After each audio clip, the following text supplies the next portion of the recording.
The concept of voyeur and the entirety of the story really comes from personal things within my own life, such as I was in sort of a bad headspace when I had originally written it, and a lot of the characters are sort of emotions personified that I was experiencing, like Nathan, who plays Ethan, and Peyton, who portrays the character of Parker. Those two characters were different emotions that I was experiencing, and then when you put those two emotions, I thought it'd be really interesting to see what would happen.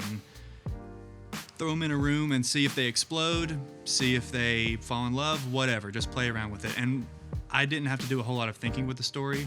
I just knew that once I had the idea, let the story tell itself, and whatever would come to mind, I would write it and just let the story tell itself. Ethan is kind of this ball of emotions, very raw emotion. And he's very, very confused. He hasn't exactly had the experience. People haven't taught him how to use this emotion or how to treat it or how to handle it in the real world. He hasn't had the best example. I mean, he struggles to love, and because the only person that ever loved him is dying, isn't able to love him. And his terrible mother, is neglecting him, so he learns neglect. And so I think Ethan feels a lot of the emotion and shows a lot of the emotion that we all face deep down in our minds. I think I've all had those violent and those terrible sad and those very, very happy thoughts at times. And I think the only difference is Ethan doesn't know how to suppress those. Parker is personally my favorite character just because there is so much personality in there. And you see a whole range of emotions that Peyton Miller just did almost perfectly. And I knew after the interview with her that she was going to be the perfect person for this character. Originally, she was supposed to be bipolar, and that's what the hair sort of represented.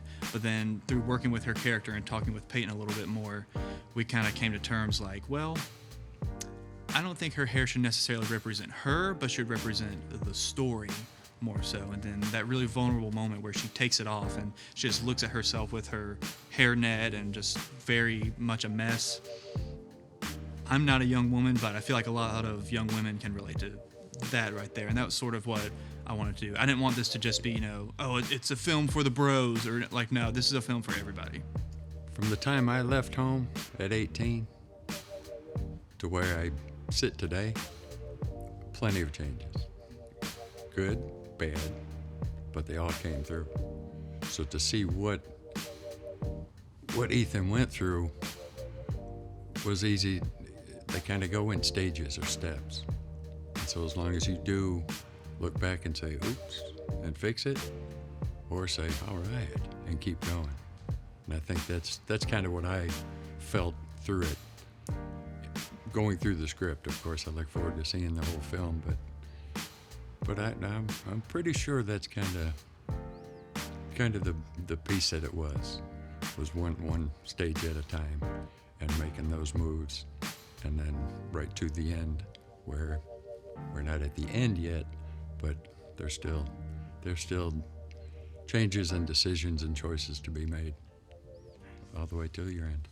Feeling pumped. All right. I'm ready. Yeah, not scared for death. Death day 2. You gotta embrace it. Yeah. Embrace And it. get it out of the way, right? Right, like There we get go. punched. A husband. Yeah. Lisa was really great to work with. I know she kind of related to this film. I know her father passed away, and so she was giving me some good advice before, we went for the scenes about her relationship with her dad and kind of her grief, her process, and everything like that. So that was really great. And working with Austin and Nathan was just really great. We always had a good time, and also we could laugh afterwards when things were super intense. So that was really cool too. All right, you ready? Dude, Color card coming in. my feet stink. My goodness. Do you smell it? Hey, y'all gotta let me have some shoes on, please. Oh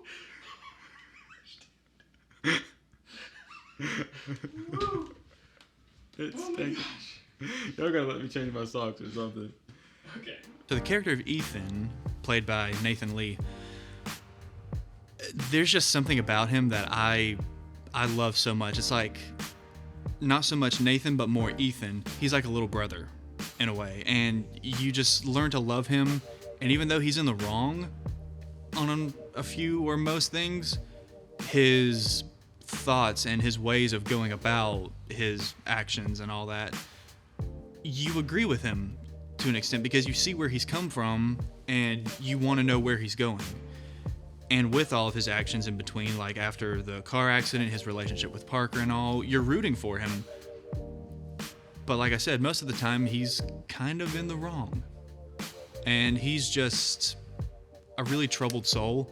And so I personally identify with that as well. And like I said, at the end of it, you're just kind of rooting for him and you feel sorry for him. The biggest struggle came around week 2 or week 3. I think I had put myself in the mindset of Ethan at a certain point. And I believe we finished, I think it was week 2, and we wrapped for the weekend. It was Sunday night, and I was just bawling to Austin, absolutely crying because I was just feeling every single ounce of emotion that Ethan was feeling. I think I had gotten in a bad headspace at a certain point of this, and not saying that the production wasn't fun or wasn't great, and it was amazing. It was absolutely amazing. I don't discredit that. I think I had put myself in that own situation, and I think that was one of the biggest hurdles. Was honestly when we finished, was getting back in the right headspace, and because I think I may have embodied that character a little too much. Everyone was so great to work with during the process, and especially the crew. Like, you guys were so amazing at just like sticking with us and staying serious in that moment when you have to get in that headspace, which was really great because I know I've been in like definitely like really like low budget films where everyone's just goofing off and nothing's really getting done, but everyone was just so great to work with, and I had such a good time with the cast and crew, and I learned so much during this process. I learned a lot, so.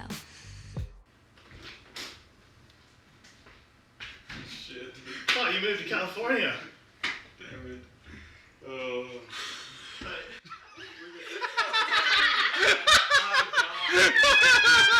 I just love that the wig. It's just so funny. The wig isn't even on, right? Just. It's so fun. I love On Location. I just think I really do. It's a lot of fun. But when you enter it, and I got it in early, and I watched a scene being filmed beforehand, of course, and then I can see some of the characters and meet some of the people. Just to see a crew that knows what they want and how to get there, it's just a joy. And it's kind of like, gosh, I hope I can live up to it and do what they want, you know. But no, it was great. Austin ran it the way he saw it, and it was fun to be part of that because, yeah, we have our own ideas of what direction we're going, but it's not our direction, it's his. So when he let us know what he wanted, it just seemed to everybody say, oh, right, yeah. That's why he's the director. This guy, look at his coffee, man. Look at him. Such a stud. I'm so Such tired. a stud. The environment on set was honestly amazing. Working with Austin was incredible. I think he just directed and led so well. Directing a feature has so many responsibilities, so many things that you really have to just be in control of, and I think he just killed it.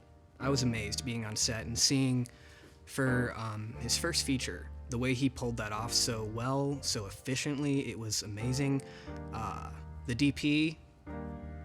Who asked this guy to move so close up? No, working with Jeffrey was amazing. You always learn so much, and yeah, working with this crew, it was fun and extremely efficient. We were very resourceful and pulled off a lot with what we had, so it was great. You can't see, you right? could pretend. I won't take it on this time. You I'll could pretend. pretend that you're taking your earrings off. Oh, like act. Yeah. Like your job. Could you like do your job and pretend? The one job. That was really weird. I'm sorry.